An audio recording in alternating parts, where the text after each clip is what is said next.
Hey everyone, it's Just S, and welcome to my first music production tutorial video. In this tutorial, I'll be showing you guys 3 methods in how to create a beat or drum pattern for beginners. Let's get started. So the first method is MIDI, and specifically the drum rack. So what you want to do is click on your MIDI channel, and if you don't have one for some reason, say if you just have purely audio, all you want to do is right click, and where it says insert media track, just click that and it'll insert MIDI track. All right, and then now I'm gonna head over to where it's under categories where it says drums, and depending on your layout, you will either see it like this or a different version, but you simply want to see where it says drum rack. And what you do is left click it and then drag it either towards the MIDI itself or where it says drop an instrument or sample here. So I'm dropping it, and then there you should see almost like a drum machine. Now, for the sake of this, I'm gonna do a custom one, and I'll be using the samples built in Ableton if you don't already have your own external samples. So what you wanna hit is where it says drum hits, and then you're gonna see all these, the bells, the bongos, the claps, the kicks, and percussion. So I'm just gonna make a simple dance beat.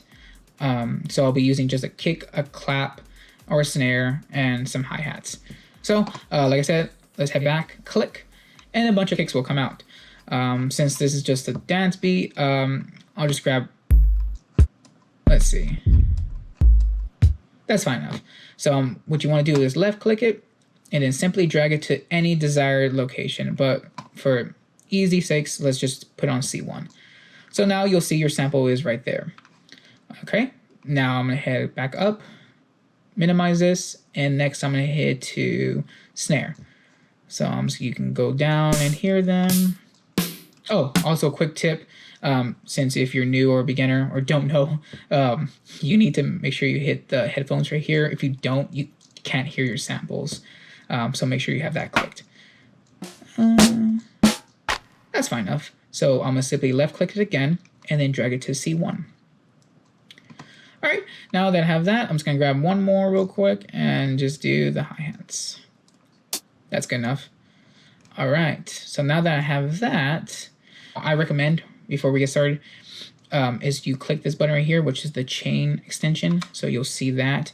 And if you also wanna do, you can also hit this one and it'll extend a little bit more.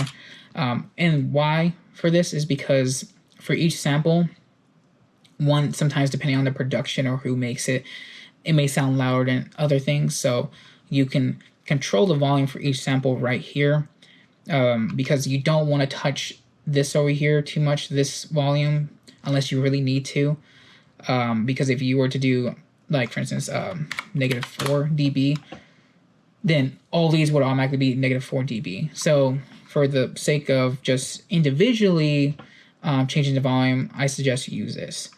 So now that you see your samples right here, all you want to do next is head to the pattern layout over here, and then hold the left click and then drag until you see this blue highlighted.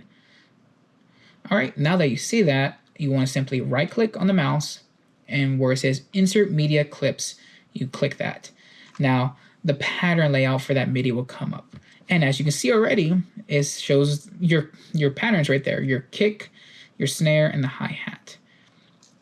Now same thing with this sample over here. If you want to hear them right here by clicking the keyboard, or actually any VST you plug in, you want to hear the keys while pressing. If you don't have a keyboard, you need to click the headphones again.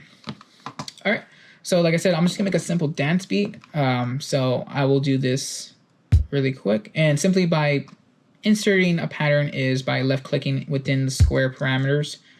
If you want to change them, say if you don't want this in 1/16 like I have, you simply right click over here on the 1/16 and change it to anything you want, whether it be 1/8, 1/4, or even adjusted grid. So that means when you zoom in and out, it'll change the grid as you go. Personally, I like to just have a fixed grid.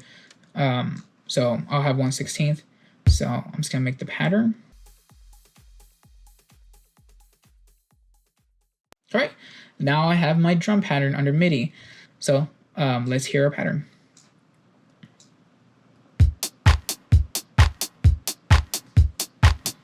And there it is. That's your drum pattern under MIDI with the drum rack. And like I said, you can individually change the volume. So if I think the clap is too much or the click is too low or the hi-hat, then you simply adjust them like that. And that's it for the first method. All right, on to method 2. Now this is still MIDI, but the difference is that we're gonna use a sampler. So I'm gonna get just my kick and snare once again, but this time I'm gonna hit under instruments and under sampler, drag it to your MIDI, and then same thing with your other MIDI. Now, what you want to do is head to your samples. Like I said, for the sake of just keeping it in-house, I will go under drums, under kick again, and just grab a different kick and put it under there. And then let's go under sampler 2, and let's grab a clap this time. I like that one, why not? All right, and basically what you want to do is like the same thing we did with the MIDI over there. You just want to make sure you highlight it blue by clicking anywhere or however long you want the pattern, and then hold left click and then drag it, and you should see the blue highlighted again. And then you want to right click, same thing, insert empty media clips, and there you go. Now the only difference with the sampler is that you actually need to go off the root note of whatever your sampler has it on. So since this is under a root C3, that is where the general sound will be. Because with sampler, you're allowed to actually use it like the sample as a keyboard, so you can have it all the way pitched high to low. So for example, like do do do do do do. So if you want the pure example that you heard in right here, you need to go off this whatever the root note is on your sampler that you have designated. So this is C3, so I will simply go into the C3 right here, click it, and that is the original sound without it being pitched or detuned. Okay, and then there is my pattern. Now, if you didn't know already, and especially this is for beginners, make sure if you're doing an 808 that you actually do properly put the correct root note. And I can show you real quick. So right here, drag it, and then to know the key of your 808 or even kick sometimes, simply there's two methods. The easiest one is using the EQ or the tuners that are in Ableton. So I'll show both at the same time. Here's the tuner. So you just want to simply grab it and put it next to the sample, and it'll pop up. And then you want to go to where it says EQ8. Do not use the 3. It can only really be done with the 8 because we need to see the visualization of it. All right, and then simply what you want to do is click this little keyboard guy right here if it's not clicked already, and then simply on your keyboard you want to hit A and hold it down, and this will play the sample. Unless you already have the sample in the MIDI, then of course you can just play it, but make sure you have it on the C note. But this is easier to do. So I'm gonna hit A, and as you can see on the screen, it's hitting B on the tuner. That is pretty much where the key of this 808 is. Now if you want to get it from the EQ, you need to make sure you hit this button right here and it expands it up. And now I will hit A again, and as you can see right here, if I put my cursor, the highest frequency volume is right here. And what is that? It is under a B, same thing as the tuner is showing. So this 808 is under a B. So all you want to do next is go back to your sample and then switch this root note to B. Now, like I said, on your keyboard, the A plays the C note or C3 note automatically. So now if I did this correctly, when I hit the A on the keyboard, this should actually be the C because I properly rooted it. And as you can see right there on the tuner, it is a C. So now I actually go to my MIDI, and like I said, originally the sample was a B. If I actually shift it correctly, sorry, I did that wrong. Then now on the tuner, it should play the proper sample. And there you go. That was just a little quick tip because I know sometimes some people are unaware of that, and that's very important, especially if you're specifically doing music like that. All right, and let's move on to the last one.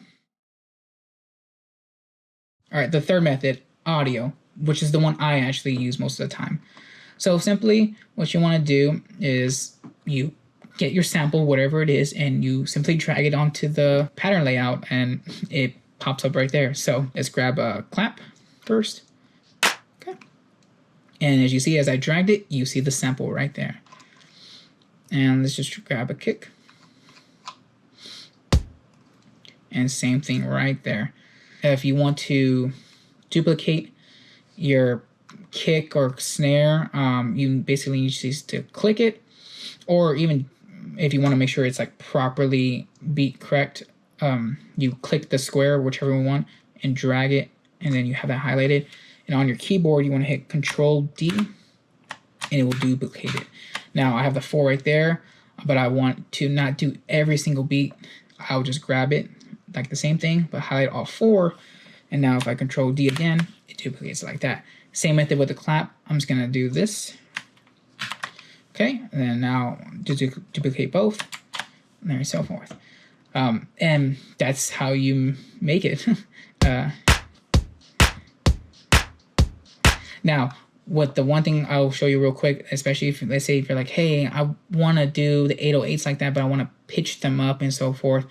The easiest method, if you just want to quickly get started, is basically what you would do is, let's go back to that 808. And I'm just going to shrink it really quick.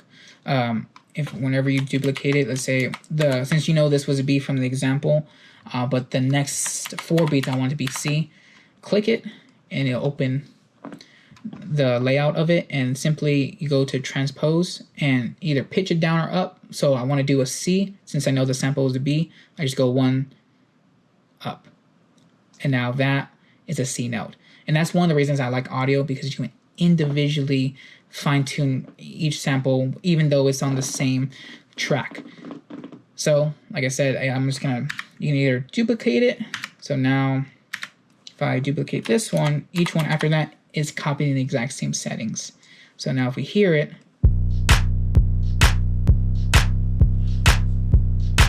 and that's basically it. And then same thing if you're working with here. So say if we wanted to put a hi-hat, you go over here, right click, and switch the specific grid you need. So I will do 1/16 to put the hi-hats, and same thing right here. So now, and that's how you create a beat with, or a drum pattern with audio. And those are the 3 methods on how to create a beat. I hope you guys enjoy watching. If you have any questions, please comment. And if you haven't subscribed, please consider doing so and giving this video a thumbs up. And look forward to more future content on music production for beginners. And I also will be coming out with more detailed videos for people who want to know a little bit more into it. And I will also be posting up how I do my remixes, mashups, and edits as well. So look forward to all the new content coming to the channel. I'll catch you guys on the beat. Bye.